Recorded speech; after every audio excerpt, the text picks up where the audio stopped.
Welcome back to another video. It's Aiden from Bespoke Coachworks here. This time we're shaping the second part of the rear guard for the Rolls Royce Phantom III quarter panel. So starting off, as always, it's the paper pattern.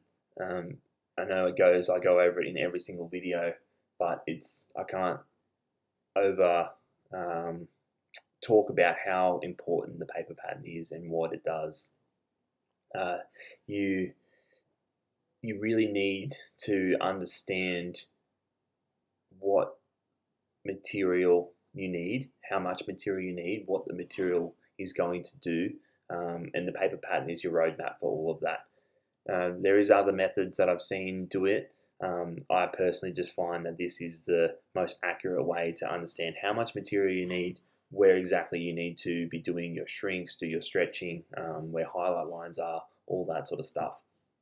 I find all the other methods, for me personally, there's more guesswork involved, and yeah, I just prefer that this is, when you have a paper pattern, it accurately tells you exactly if you put everything in the right area, your shrinks in the right area, your stretching, your highlight lines, all that sort of thing. If you work to that pattern and you are really meticulous the way that you stick to that, you're not going to be short yourself on material. It just gives you the most accurate representation of the final panel you're trying to achieve. So yeah, just quickly here, getting the flat surface marked out.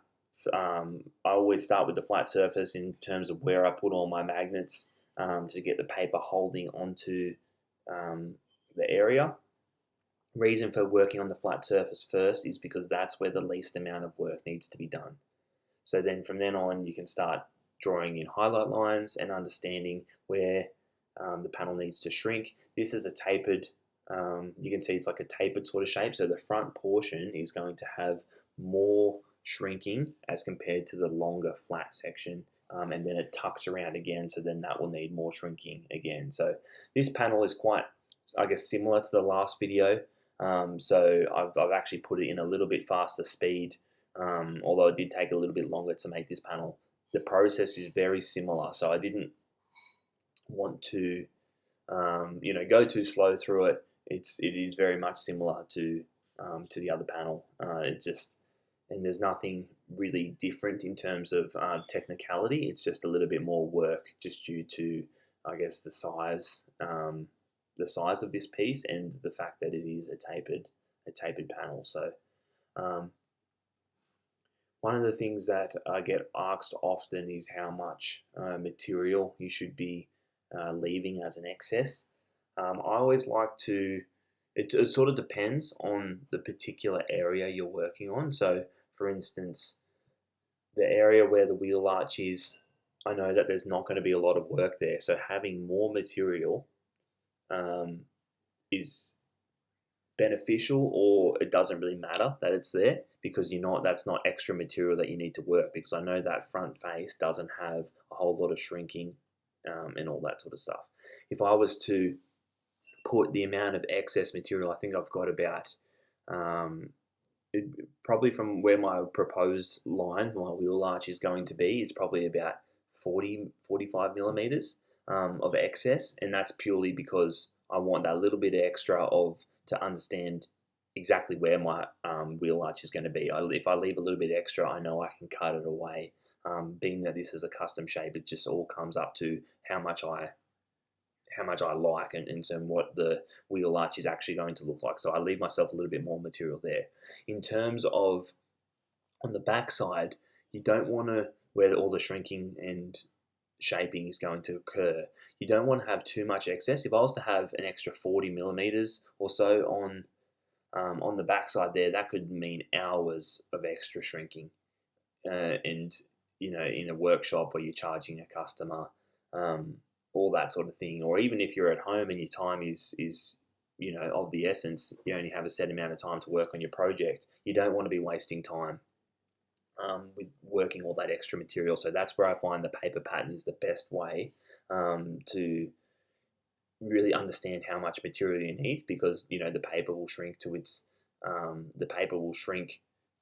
as you pucker it over. It tells you the exact amount that you need. So yeah, I know I go on about it, but very crucial to um, really focus on getting good paper patterns and working to those patterns. So starting off, we're just in the power hammer thumbnail shrinking dies. Aluminium is a different material. It feels different to shrink. It does this, the process is exactly the same, but it definitely feels different. So I find with aluminium, you need to give it, especially when you're shrinking this amount, like it's quite deep. You can see there I'm shrinking probably 300 odd mil into the panel. So I'm using the mallet here just to help kick that material around and sort of start the form. So I'm not doing a whole lot of stretching. I'm using plastic mallets. It's more just just manipulating that material to start sending it in the right direction. You could see after those first strings, the panel was quite straight, and already just from a little bit of hammering there, and like I've sort of hammered along, establishing where that highlight line is. It started to kick the panel around straight away. So do a little bit with aluminium, especially on these bigger parts. I tend to do a little bit of back and forth between power hammer, a little bit of kicking the material around until I'm happy. With a steel panel, usually if it's a really big flange like that, you probably will have to do that again. Just the size of the amount that you're shrinking, it just needs that little bit extra. I guess a little bit of extra manipulation. If that was a smaller panel, you can do it purely just by shrinking, and then wheeling or power hammer to smooth it out. But I find that just a little bit of manipulation on the bag can really help. So pulling a little bit on the front,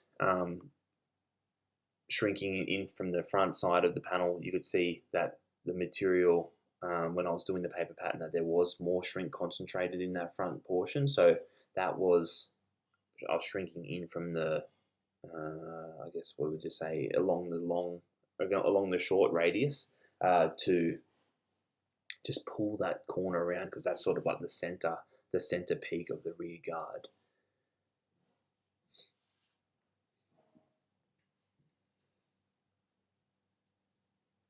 So the process, sort of speed, I guess, that you want to be doing this sort of stuff is that you want to be coming out of the machine slower than you're going into the machine. It can be a little bit difficult especially when you're starting out, or you've got a big panel to manage, because you're crunching down that material as you come out. It does definitely become more violent on your body, so you need to be in more control. So it's very common for students that I've taught to rush out of the machine, and it's a very easy tendency to do, but it's important to make sure you are just staying controlled, holding the panel nice and tight, and that will um, stop you from sort of panicking and pulling out of the machine.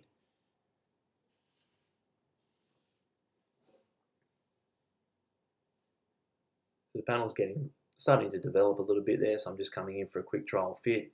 You can see that the top needs to shrink around a lot more, and the bottom is still loose because I haven't done any shrinking there at all. The panel's still like a bit of a funny shape. So I'm just helping sort of manipulate the form, see if I can pull it over. When I pull it over a little bit more, you can see there that it still needs a fair bit more shrinking in the center. Just sort of adjusting the highlight line on the bag. And that's already started to pull the panel around a lot more.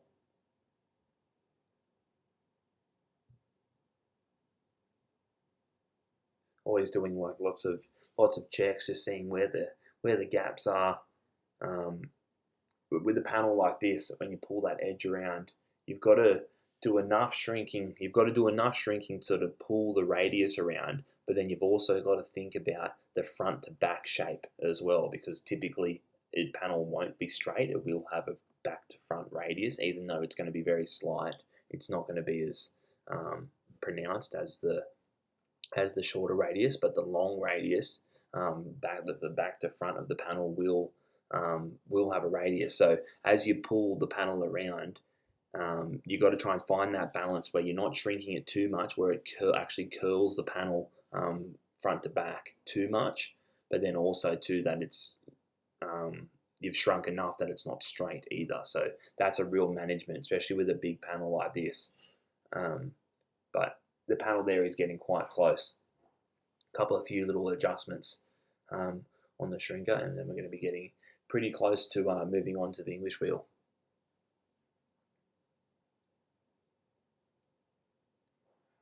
More bag adjustment. I find it's very quick and easy to get in there and just do adjustments on the bag.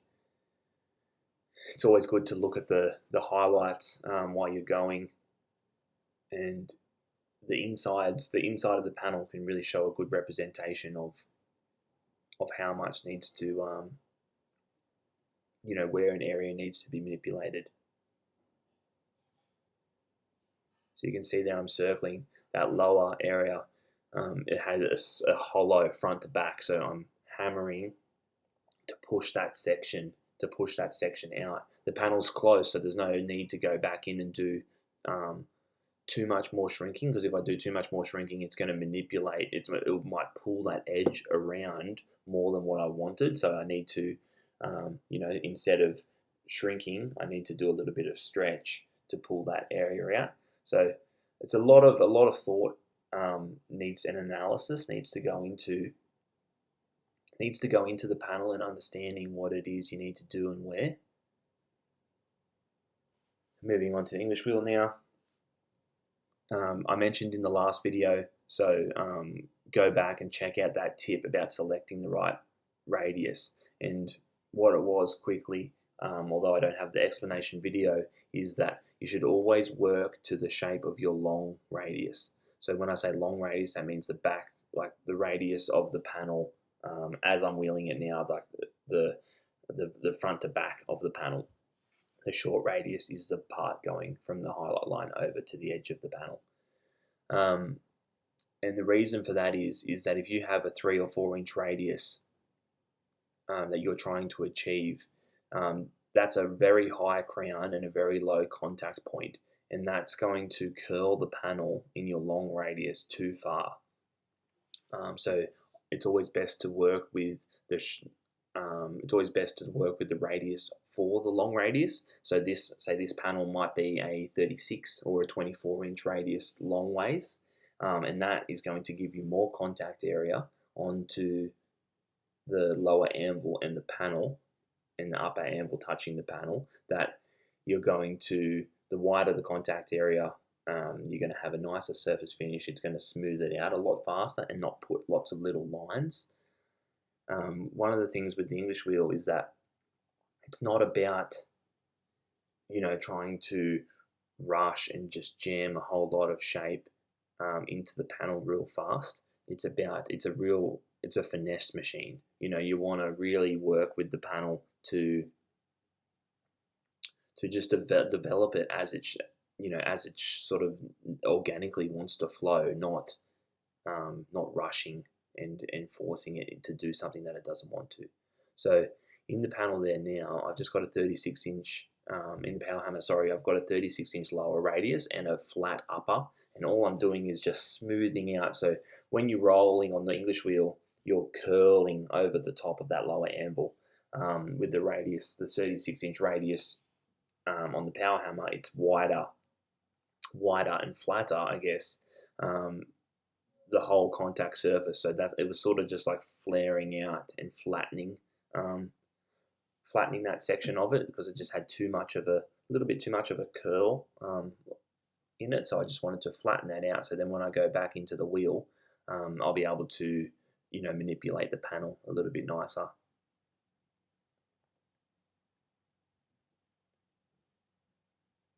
So you're always working to your final form. You don't necessarily always have to have the panel in its final form. It's a important distinction to make and understand. When I talk about form, a form of a panel or a form of something is its I guess its final state. So you want to be working to the final form. So the final form is how the panel will look when it's on the car. in its final state. So to pull something out of form is that, or you're not changing the, like you're changing the way the panel looks, which is the form, but you're not changing the shape, which is the amount of material inside the panel. So shrink, stretch, things like that.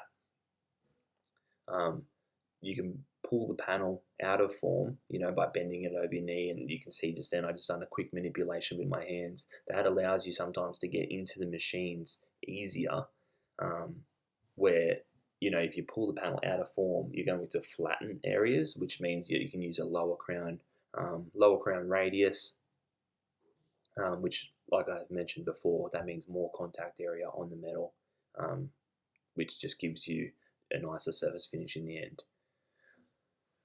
So here I've done all my shrinking on the top of the panel, and now I'm working on the flatter face. The panel goes all floppy, goes all sort of like, that front face. It comes straight from the mill, just like a plain panel that hasn't had any sort of work done to it. And then you've gone in, you've done heaps of shrinking, you've done heaps of wheeling on that top section, and the bottom part is still just as it were. A lot of people will see that floppiness down the bottom edge of the panel and automatically think, because it's all wavy, that they need to shrink it. It's not the case. What it is that you actually need to wheel or hammer the front edge of the panel, like that face of the panel, but you want to stay inbound from the edge. If you work on the edge of the panel where it's all wobbly, you're going to continue to make it wobbly. You're going to end up stretching it. What you need to do is add a little bit of shape to inbound of the edge, which will then tighten the edge up. So that's also a trick that you can use whenever you're shaping a panel and sometimes your edge is getting a little bit wobbly. Sometimes it could be you've got to analyze what it is that you've been doing. If you have been working to your edge too much, it could possibly be that it's stretched. But something to check is if you're putting it in the say the kick shrinker or something like that, and you're shrinking and it's not doing what it's supposed to, that could possibly mean that you need to wheel inbound from the edge to tighten the edge up. So yeah, just something to think about with that.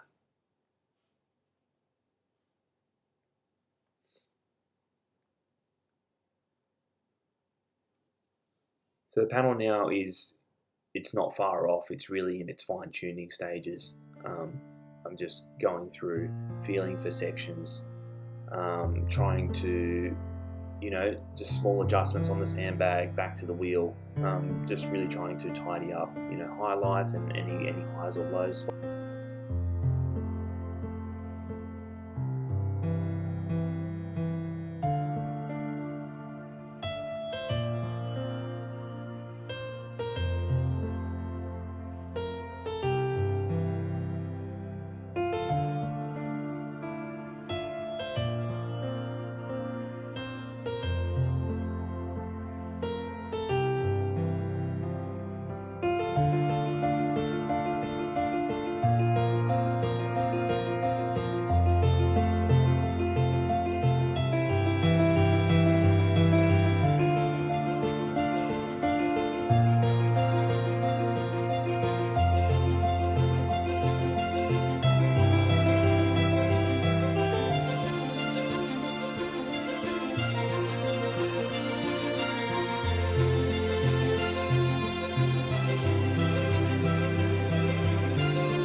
So panel's back on the car now, and it's fitting quite well. Now I'm just going through marking any sort of bumps that I can visually see in the highlight line and around that area. So then I've just got a hammer from the front face, and I'm sort of just blending very gently, sort of just blending surfaces from the top side, trying to take out the harshness of those bumps, and sort of metal transferring them into the sort of low spots that would be next to the bumps, because then that would allow me to, once I take those rigidness out of it, then I can go back onto the English wheel and sort of blend it, with some cross wheeling or something like that to sort of blend the surface together. So, I'll usually try and get the panel, close, and then you go back onto the car. You do some sort of check references of areas that you're not happy with. Sometimes it's not always as easy to feel or see when you've got the panel individually, but if you can clamp it or click it onto the car, then you can really sort of stand back, look at the highlights, and really read the panel and understand what's happening. So quick update where we're at here. We've got the panel looking and fitting not too badly. It fits nicely along the bottom here, up through here. Now we're up just refining. You can see in that last little clip here, I was tapping around, trying to just push the highlight. I was just looking at the highlight through this section here, just trying to tap that around to the right area, and just make indications of where I think it needs to adjust a little bit. So coming up to the top here, you can see I've got rays written. It's a bit hard to tell from the shot, but I've got a sort of bulbous area through here, and it just flattens off through here, right through the transition. So like through here is the 36-inch radius. As it comes to here, it's a 24 through here as well. So I just need to raise this section up a little bit, just with the blocking hammer on the sandbag, and then just wheel it smooth again, just to sort of match up with the bulbous area that's here. And then on here, you can see we've got a little gap through this here, now that we're starting to refine the two pieces together. So that just needs to shrink in to pull that area in a little bit closer, because like we're at the center of the wheel arch there, so it's got like a bit of a sweep on it. So overall looking pretty good. Quite a technical panel, being that it's an accelerated curve, quite a flat curve, and then accelerated again, with all that material sort of wrapping around through here, having the bulbous section, and then allowing it, so the panel actually comes up over and then comes back down, so it goes up into this reverse curve panel. So quite tricky when you're shrinking a piece like this, and you've got to wrap that bottom corner around. They usually will sort of like sweep back the other way, so you've got to do a lot of heavy shrinking. You could see in the past in the video, like just before, I was re-shrinking. After the panel was already smooth, I was coming in and re-shrinking these areas, because I just had to give that panel a little bit more of a kick to get it around. So overall looking really good. I think the shape is looking quite nice, with the way that it's sort of flaring up into this big panel here. All this transitions into this panel quite nicely as well. So overall quite happy. Just a little bit of fine tuning here and there. I've got a little bit of an area that I've got to swell out with the wheel, and that will help sort of kick that around just a little bit in here. So a quick update on how that's going, but yeah, looking good. So I hope that little portion there was valuable. So you can see now I've got the front portion of the guard, and I'm just doing some fine tuning work. I noticed there was a bit of a flat area that it needed to sort of sweep more to transition into the second piece. So I'm just raising that now. There's something to be mindful of when you're shaping multiple pieces, is that you might shape the first part and you think that it's done, but then once you shape the second part, they are going to have discrepancies in the way that they transition into each other, and think it's not just ready to weld two pieces together. Once you have two pieces meet, there's always a little bit of fine tuning work that needs to happen. So There was a little bit of fine tuning on the front section, and now we're just going in and we're going to raise that area where I said there was a sort of a flat spot. And that was not really noticeable when I had the guard just as this piece. I had to get it on the car and see how it flowed through the front portion, as well as standing back and really visualizing, looking at the quarter panel and seeing what was happening with the material. So you can see it's getting very close. The panel surface is very nice. It's all starting to come together really well. So moving on to the wheel now, switching out to the 24-inch radius. As I said, that front portion of the guard is more accelerated than the sort of the middle third. So 24-inch radius wheeling just to smooth out all the bumps. It's very low pressure at this point. Don't want to do a lot of stretching because I don't want to pull out any of that shape or add in too much that I've from the shape that I've got at the moment, because I'm quite happy. So just going back, it's always a back and forth process of little bump here and there, go back to the wheel. And that's really just, you're chasing that final sort of 5%. And yeah, in this part, it's important. So you can see now I've gone back to the 36 because that center portion of the guard is flatter. So yeah, just good to know what it is, what anvils you need to be using, and making sure that you're sort of sticking to that as you go through your panel, and yeah, blend in all those sort of transitions and things like that.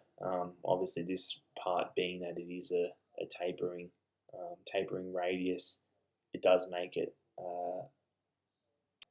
coming to the end of the video now. So just want to say a big thank you to everyone that's been watching and following along. The comments, you guys have seemed to be liking the format that it's in, so I'm going to keep it at that. It really allows me just to work and not worry about stopping and starting. I can just focus on actually building the car. This is for a client, so I want to make sure my hours that I'm billing him are accurate. So yeah, like always, please share, subscribe, like, comment, give me your feedback. I hope you enjoyed the video. I hope it was helpful. Yeah, next video I'll try and focus on welding it together. Cheers.